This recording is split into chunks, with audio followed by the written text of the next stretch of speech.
ناظرین کی خدمت میں ہمارا آداب۔ آپ جانتے ہیں کہ پچھلے 2 برسوں سے ہمارے درمیان سے کئی عزیز ہم سے رخصت ہو چکے ہیں۔ اردو دنیا بھی اور اردو دنیا کا چمن بھی ایک طرح سے ویران سا ہوتا جا رہا ہے۔ بہت سے ادیب، شاعر، افسانہ نگار، نقاد ہم سے رخصت ہو چکے ہیں۔ قومی سطح پر اور ریاستی سطح پر یہی صورتحال ہے۔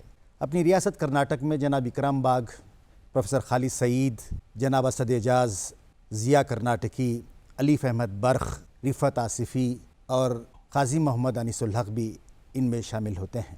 جناب انیس الحق اردو کے صاحب طرز ادیب، افسانہ نگار، اردو کے خدمت گزار اور جہد کار بھی رہے ہیں۔ انیس الحق صاحب کی یادوں سے جڑی باتیں درمیان میں تبادلہ خیال کے لیے، ان کی یادوں کے چراغ روشن کرنے کے لیے ہم نے ایک خصوصی پروگرام یاد رفتگاں کا اہتمام کیا ہے۔ اس پروگرام میں میرے ساتھ ہیں جناب ملنسار اطہر احمد صاحب۔ آپ مشہور براڈ کاسٹر ہیں، ادیب اور تجزیہ نگار بھی ہیں، اور انیس الحق صاحب سے آپ بالکل قریب رہے، چونکہ ایک ہی محکمے میں کام کیا کرتے تھے، اس لحاظ سے وابستگی بہت گہری بھی ہوا کرتی تھی۔ اور میرے ساتھ ہیں پروگرام میں جناب عزیز بلگامی صاحب، ہماری ریاست کے منفرد شاعر ہیں، خوشگلو شاعر کے طور پر نہ صرف اپنی ریاست بلکہ پورے ملک میں اور اردو کی دنیا میں بھی وہ جانے جاتے ہیں۔ ایک اور ہمارے ساتھ مہمان ہیں جناب شفیق عابدی صاحب، آپ بھی ریاست کے نمائندہ شاعر ہیں، بحیثیت ناظم مشاعرہ اپنی الگ سی پہچان رکھتے ہیں۔ اب ہم یادوں کی طرف مڑتے ہیں۔ ملنسار صاحب، جس طرح کہ ہم سب جانتے ہیں، بہت ہی نکھرا اور کھرا ذوق رکھتے تھے اردو زبان و ادب کا انیس الحق صاحب، اور کئی ادبی انجمنوں سے وہ وابستہ رہے۔ پرجوش نوجوان کے طور پر انہوں نے اپنی وابستگی کئی ادبی انجمنوں سے قائم رکھی، اور کئی مشاعرے اور ادبی پروگرام کے انعقاد میں بھی وہ حصہ لیا کرتے تھے۔ جس طرح ہم سب جانتے ہیں کہ بنگلور یونیورسٹی جب قائم ہوئی، یہاں اردو کا شعبہ قائم کرنے کے لیے بھی جو تحریک چلی، اس میں وہ پیش رہا کرتے تھے۔ تو ایسی ہی جڑی یادیں ہیں جس کے تعلق سے ہم یادوں کے چراغ روشن کر رہے ہیں۔ جی بالکل بجا فرمایا آپ نے۔ ان کی مادری زبان اردو تھی اور انہوں نے اردو زبان و ادب میں ایم اے کیا تھا۔ طالب علمی کے زمانے سے ہی اپنے زبان کے تئیں، اپنے زبان کے ادب کے تئیں اور اپنے زبان کے کلچر کے تئیں انہیں بے انتہا محبت تھی، لگاؤ تھا۔ اور یہ صرف رسمی محبت یا لگاؤ نہیں تھا، بلکہ عملی طور پر اس کے لیے وہ مسلسل کوشش بھی کرتے تھے۔ طالب علمی کے زمانے سے، جیسا کہ آپ نے کہا، وہ مختلف ادبی اداروں سے، تعلیمی اداروں سے وابستہ رہے، اور اس بات کی مکمل کوشش کی کہ جو کچھ بھی ان سے اور ان کے نوجوان ساتھیوں سے اردو کے فروغ کے لیے ممکن تھا کریں۔ مجھے ان کے ایک بہت ہی قریبی دوست نے بتایا کہ ایک خاص موقع پر جب اردو کے لیے کوئی تحریک چل رہی تھی، کوئی موقع تھا، تو انہوں نے ایک پوسٹر بنایا تھا، اور اس پوسٹر کو وہ اپنے گلے میں ڈال کر بنگلور کے مختلف محلوں میں صبح سے شام تک گھوما کرتے تھے۔ اس پوسٹر پر یہ لکھا ہوا تھا کہ اردو سیکھیے، اردو پڑھیے اور اردو بولیے۔ اسی کے نتیجے میں مجھے لگتا ہے کہ انہوں نے اردو ادب میں ایم اے کیا، اور ہمیشہ ملازمت میں آنے کے بعد، جیسا کہ ہم سب جانتے ہیں کہ وہ ریڈیو اور دوردرشن سے وابستہ رہے، تو ان محکموں میں بھی جو اردو کے پروگرام نشر ہوتے ہیں، ان کے وقفے کو بڑھانے کے لیے اور ان کے معیار کو بڑھانے کے لیے اردو زبان کے حوالے سے ان کی بہت ہی گراں قدر خدمات ہیں۔ آپ دیکھیے کہ جس طرح آپ نے ان کے جو نکھرے ذوق کی بات کی، ان کے کمٹمنٹ کی بات کی، مجھے یاد آتا ہے کہ اپنے شہر بنگلور کی یونیورسٹی میں ہائر اسٹڈیز میں اردو کے لیے اہتمام نہیں تھا۔ مجھے یاد آتا ہے کہ وہ سری وینکٹیشورا یونیورسٹی تروپتی سے انہوں نے اردو میں ایم اے کیا تھا۔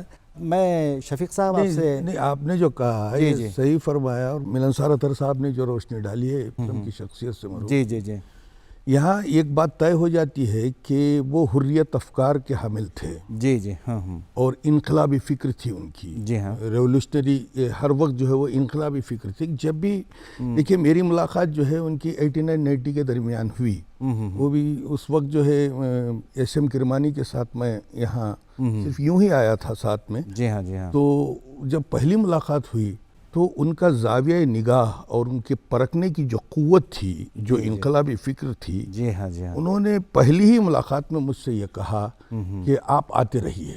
تو مجھے یقین نہیں ہو پا رہا تھا کہ ان کی جو ہے انداز کیا ہے۔ تو اس کے بعد میں دوسری ملاقات میں انہوں نے جو ہے کہا کہ آپ علی پور جہاں پیدا ہوئے وہاں کا ایک ماحول ہے. جی ہاں جی. وہاں اردو دنیا سنا ہے کہ وہاں اردو زبان و ادب پر زیادہ ترجیح دی جاتی ہے. جی جی. تو وہاں پر ایک ڈاکیومنٹری بنائی ہے. تو وہ دن اور آج کا دن آخری پروگرام ہم لوگ جو ہے اردو زبان سے کرنا کا رشتہ آخری پروگرام ان کے ساتھ کیا. تو ان درمیان کی تمام وقفے میں جب بھی ملاقات ہوئی ہے ان کی جو سوچ تھی وہ ایک دم بلند فکر بلند سوچ تھی اور نئے نئے فنکاروں کو تلاش کر کے ان کو متعارف کرانا وہ اپنا فرض سمجھتے تھے. میرے ساتھ ایک ایسا واقعہ بھی ہوا کہ میں نے مسکراتے ہوا کہا کہ یہ تلفظ یہاں بگڑ گیا ہے. تو ہنس کے کہنے لگے شفیق صاحب آپ جیسے لوگ جو ہے تلفظ کی گہرائی میں نہ جائیں تو بہتر ہے. جی جی. میں نے کہا وہ کیوں؟ بولے غلط العوام میں بہت ساری چیزیں رائج ہو چکی ہیں. آج مشاعرے کا صدر جو ہے اپنے آپ کو صدر کہتا ہے تو آپ کس تلفظ کی بات کر رہے ہیں؟ جی جی جی. یعنی ان کی جو سوچ تھی اتنی وسیع تھی, اتنے وسیع نظر تھے وہ کہ ہر وقت ان کی فکر جو ہے وہ ایک انقلابی فکر تھی کہ نئی نئی چیزیں آئیں. جی جی. تصوف کا ادب سے بہت بڑا رشتہ ہے. جی جی. بالخصوص فارسی ادب اور اردو ادب سے تصوف کا بہت بڑا رشتہ ہے. بنگلور یونیورسٹی میں شعبہ اردو کے قیام کی بات آپ نے کی تھی, تو اس کا معاملہ یہ ہے کہ یہاں پہ بنگلور یونیورسٹی میں اردو شعبہ نہ ہونے کی وجہ سے ظاہر ہے کہ انہیں بیرون ریاست کی یونیورسٹی سے اردو میں ایم اے کرنا پڑا. جی جی جی. تو جب وہ وہاں سے لوٹ کر آئے تو انہوں نے دیکھا کہ یہاں پہ کچھ لوگ بنگلور یونیورسٹی میں شعبہ اردو کے قیام کے لیے کوشش کر رہے ہیں. جی جی جی. ان میں ایک ڈاکٹر آمنہ خاتون بھی تھی. جی جی. تو انیس الحق صاحب اور ان کے کچھ ساتھی مل کر کے آمنہ خاتون صاحبہ کے ساتھ جڑ گئے. جی جی. اور یہاں پہ شعبہ اردو کے قیام میں ان کا بہت ہی نمایاں اور اہم کردار رہا ہے. بالکل. انہوں نے ڈاکٹر آمنہ خاتون پر جو خاکہ لکھا ہے, جی ہاں جی, اس میں ایک بہت ہی خوبصورت جملہ انہوں نے لکھا ہے. جی جی. کہ جو آمنہ خاتون کوشش کر رہی تھی, تو انہوں نے لکھا ہے کہ ڈاکٹر آمنہ خاتون کے پاس کار تھی. جی جی. اور ہم سب شریک کار ہو گئے. تو اسے دیکھیے کہ ایک لفظ انگریزی کا ہے کار اور دوسرا عربی کا ہے. بالکل جی. تو کس طرح انہوں نے لفظوں سے کھیلا. عزیز صاحب, جس طرح آپ بھی جانتے ہیں کہ بنگلور میں اردو کے کاس کو تقویت دینے کے لیے انہوں نے کئی عظیم الشان مشاعروں کا اہتمام بھی کیا. اس میں وہ پیش رہا کرتے تھے. میں نے سنا ہے فیاض قریشی اور دیگر احباب سے کہ وہ ان کے ساتھی رہے ہیں. بنگلور کے لال باغ میں بھی اس طرح کے مشاعرے ہوئے. وہ ٹکٹڈ شو تھا تاکہ اس فنڈ سے جو اردو اسکولوں میں پڑھنے والے بچے ہیں ان کی وہ کفالت کریں, ان کی مدد کریں. ایسی چیزیں وہ دیکھتے تھے. جی. آپ کے کیا مشاہدات رہے؟ اعظم بھائی, یہ شفیق عابدی صاحب نے جی جی جی ان کی انسانیت نوازی کی بات کہی. جی جی. ہاں. تو ان کی زندگی کے کردار کو میں جی پیش کرنے کی کوشش کروں گا. ہاں ہاں ہاں. اور وہ یہ کہ اسی مقام پر اچھا ایک مشاعرہ ہوا تھا, اسٹیج سجا تھا. جی جی. اناؤنسر منیر احمد جامی تھے. تو وہ جو آڈیو انجینئر ہوتا ہے اس نے کہا کہ سب کی آواز کا ٹیسٹ لینا ہے. اچھا. تو میں اسٹوڈیو کے آداب سے واقف نہیں تھا. میرے مخصوص ترنم اور پچ میں نے اپنی غزل ہی شروع کر دی. اچھا. تو ان کی مزاج میں جو شفقت تھی, کس قدر شفیق انسان تھے, اس کا مظاہرہ اس وقت ہوا تھا. مجھے بھی بہت تجربے رہے ہیں اس مناسب. جی. تو میں نے کہہ رہا تھا کہ وہ آئے میرے پاس. اچھا. میرے کندھے پر ہاتھ رکھا. عزیز صاحب, اچھا, آپ کا پہلا مشاعرہ ہے ٹی وی کا. جی جی. یہ مشاعرہ گاہ نہیں ہے, دراصل ایک اسٹوڈیو ہے. اچھا. مشاعرے میں آپ ترنم سے پڑھتے ہیں مجھے معلوم ہے, لیکن یہاں آپ کے خاص ایٹیکیٹ کو برقرار رکھنا پڑے گا. اچھا. تو اس وقت مجھے سمجھ میں آیا تھا کہ اس طرح کے اسٹوڈیوز میں کس طرح جی جی شریک ہونا ہے, اچھا, اپنے کلام کو پیش کرنا ہے. تو شفقت جی جی مجھے یاد آتی ہے. اچھا اچھا. جی. اعظم صاحب, ان دونوں حضرات نے ان کی انسانیت نوازی کا ذکر کیا. جی ہاں. تو میں ان سے اتفاق کرتے ہوئے آپ کو یہ کہنا چاہتا ہوں جی جی کہ قاضی محمد انیس الحق صاحب بہت اچھے دوست نواز بھی تھے. بالکل بالکل. جی جی. تو اس کی دو مثالیں میں آپ کو دینا چاہتا ہوں کہ ان کی جو دوسری کتاب ہے نفوس برگزیدہ, جی جی, اس کا انتصاب انہوں نے اپنے عزیز ترین دوست بچپن کے ساتھی جی جی جناب نعمت اللہ خان کے نام کیا ہے. جی ہاں ہاں. اس کی وجہ یہ ہے, انہوں نے لکھا ہے نعمت اللہ خان کے نام جس نے دوستی کا حق ادا کر دیا. جی جی ہاں. تو اس کے پیچھے کا واقعہ یہ ہے کہ یہ دونوں سائنس گریجویٹ تھے. جی ہاں. انیس الحق اور نعمت اللہ خان. جی جی جی. اور بنگلور میں مختلف وجوہات کی وجہ سے انہیں ایم ایس سی میں داخلہ نہیں مل رہا تھا. تو ایک دن احمد اللہ خان نے کسی اخبار میں اشتہار دیکھا کہ ہماری پڑوس کی ریاست کی ایک یونیورسٹی میں داخلے جاری ہیں, تو یہ وہاں چلے گئے. جی نعمت اللہ خان وہاں جا کے پتہ چلا کہ دیگر مضامین میں داخلے بند ہیں, صرف اردو کے شعبے میں داخلے جاری ہیں. تو وہیں پہ انہوں نے فوراً 2 فارم بھر دیے, ایک اپنا اور دوسرا انیس الحق کی جانب سے انیس الحق کا فارم. اچھا. جس کا علم انیس الحق کو نہیں تھا. وہاں سے آنے کے بعد انہوں نے انیس صاحب کو بتایا کہ میں نے آپ کی جانب سے بھی اردو میں فارم بھر دیا ہے, اردو کے شعبے میں. پھر انہوں نے اپنے والدین سے مشورہ کیا, انہوں نے بھی کہا کہ ٹھیک ہے اردو میں ایم اے کرو. تو نعمت اللہ خان صاحب کی وجہ سے انہوں نے اردو ادب میں ایم اے کیا, اور ان کا ایسا ماننا تھا انیس الحق صاحب کا کہ اردو میں ایم اے کرنے کی وجہ سے وہ ان کی زندگی کا ایک اہم ترین موڑ تھا. اور اسی وجہ سے شاید پھر وہ دوردرشن اور ریڈیو میں آئے. تو اس دوست کی اس مدد کو یاد رکھ کے انہوں نے وہ کتاب ان کے نام کی تھی. تو یہ دوست نوازی کی ایک مثال ہے. اور دوسری مثال یہ ہے کہ ان کی جو کتاب ہے سبرس جدید اردو میں, آپ نے دیکھا ہوگا وہ کتاب بھی انہوں نے اپنے 7 عزیز ترین دوستوں کے نام معنون کی ہے. تو وہ بہت اچھے انسانیت نواز تو تھے ہی, لیکن ایک اچھے دوست نواز بھی تھے. اب یہ شخصیت کی ایک اور پہلو کی طرف ہم چلتے ہیں. جس طرح ملنسار صاحب آپ انفارمیشن براڈ کاسٹنگ منسٹری کی جو سروسز ہیں اس میں آنے سے پہلے اسی طرح انیس الحق صاحب بھی آپ ہی کی طرح اپنے کیریئر انہوں نے درس و تدریس سے شروع کیا. وہ شہر کی ایک نجی کالج میں اردو پڑھایا کرتے تھے بطور لیکچرر. یہ اپنی سروس آکاشوانی اور دوردرشن آنے سے پہلے جو اردو کے حوالے سے طلبہ میں جو دلچسپی پیدا کرنے کا ایلیمنٹ ہے, عنصر ہے, ملنسار صاحب آپ کے اس میں کیا تاثرات رہے ہیں؟ آپ نے بالکل صحیح کہا کہ سرکاری ملازمت میں خاص طور سے میڈیا سے وابستہ ہونے سے پہلے بھی, جیسا کہ آپ سب جانتے ہیں کہ وہ مختلف ادبی اور فلاحی اداروں سے وابستہ تھے. تو نوجوانوں میں اردو کا ذوق پیدا کرنے کے لیے, اور خاص طور سے جب یہ اردو کے استاد ہو گئے تو اپنے طالب علموں میں اردو کا ذوق پیدا کرنے کے لیے انہوں نے بہت کام کیا. تقریری مقابلے کروایا کرتے تھے, تحریری مقابلے کروایا کرتے تھے بین کالجوں کے مختلف کالجوں کے طلبہ کے درمیان.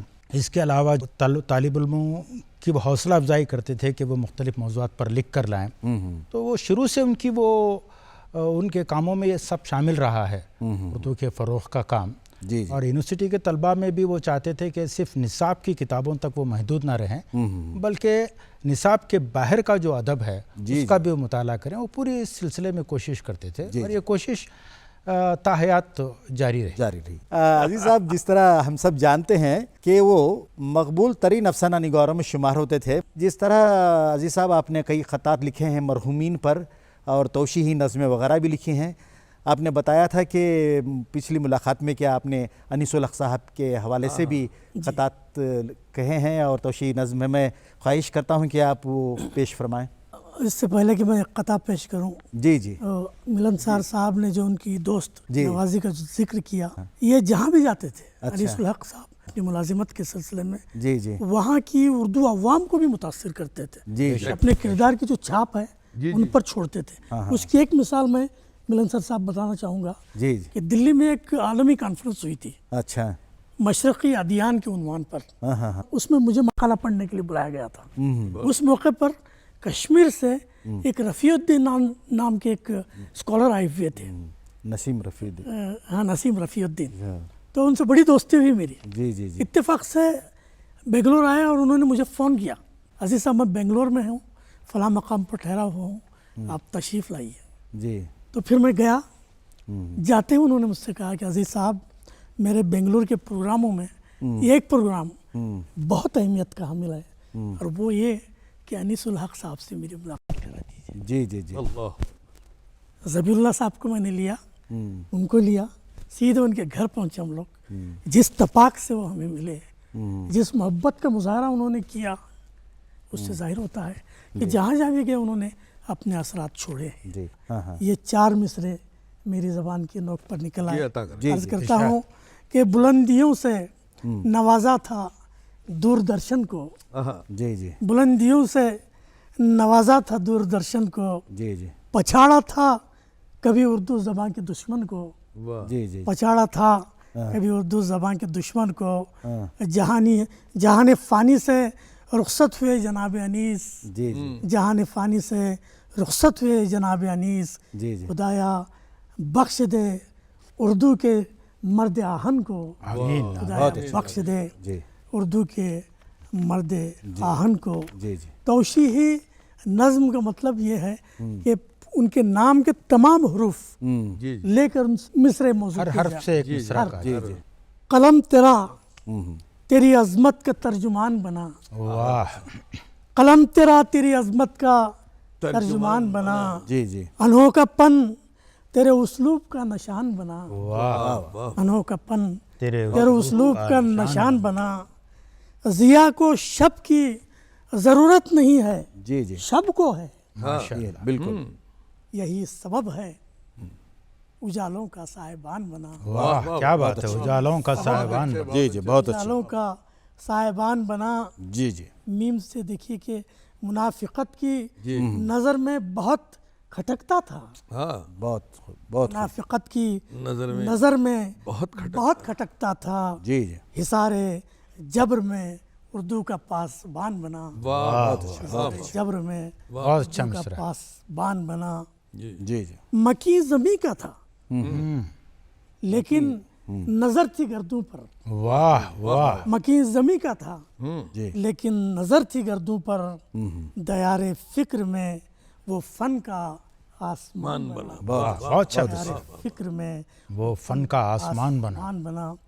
پھر الف سے دیکھیے کہ اگرچہ لاکھ مصائب کے درمیان تھا مگر، جی اگرچہ لاکھ مصائب کے درمیان تھا مگر نگاہ دہر میں اردو کی آن بان بنا۔ واہ یقین تھا اسے ساحل نصیب ہوگا ضرور، سنبھلتی ڈوبتی کشتی کا بادبان بنا۔ ادیب ایسا کہ فردوس سی مہک دے دی، لسان عصر کی محفل کا عطردان بنا۔ بہت بہت اچھا بہت پھر ہے سے دیکھیے کہ حیات بخش تھا اس کا ہر ایک عمل اے عزیز، جی قصور کیا تھا جی جی زمانہ کیوں بدگمان بنا، بہت اچھا واہ واہ کیا تھا؟ واہ پھر کبھی اس موقع پر ہم مزید گفتگو کرتے ہیں۔ میں بنگلور دوردرشن کی جانب سے آپ تمام احباب کا دل کے گہرائیوں سے شکریہ ادا کرتا ہوں۔ شکریہ۔